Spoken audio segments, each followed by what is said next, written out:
konusu mali destek programlarını arz etmek istersek, bunların birisi toplam bütçesi 15 milyon olan, 15 milyon 337 bin lira olan rekabetçi sektörlerin geliştirilmesi mali destek programı.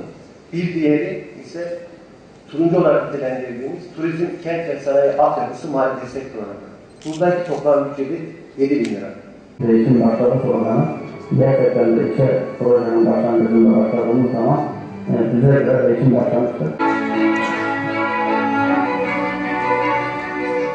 Benim bir de kalkınma ajansına başladığımız zaman mesele şu, bizim amacımız, ajansın amacı bir yerlere denetimsiz para aktarmak değil. Özünde bizim işimiz başka bir şey. Bizim işimiz balık yakalamayı öğretmektir. Tabii bunun şöyle bir sebebi var. Aslında ilk program açıldığı sene Batman'daki proje başvuru sayısı ile en son kapandığı seneki başvuru sayısı arasında çok yüzdelik anlamda ciddi bir artış var. Aslında bu Batman bu alanda böyle bir çalışmaya ihtiyacı olduğunu da gösteriyor bize. Aslında biraz önce kısmen değinildi.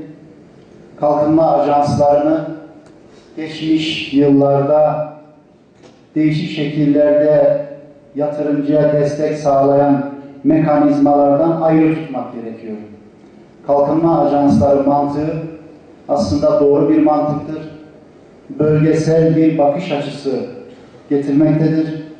Burası zaten iş yapabilen, yapacak bir miktar kapasitesi olan fakat bir desteğe, bir el uzatılmaya ihtiyacı olan kişilere destek olma amacıyla kurulmuş bir mekanizma bu. İnceleyip sık dokunacak ve şartları tutanlar bu imkanlardan yararlanacak, tutmayanlar yararlanacak. Başvuruların büyük bir kısmını sanayi, organize sanayi bölgesi. Batman için neler yapmışız, bunları göreceğiz. Daha sonra ben rekabetçi sektörlerin geliştirilmesinden bahsedeceğim ve sektörleri tek tek il ayırdık.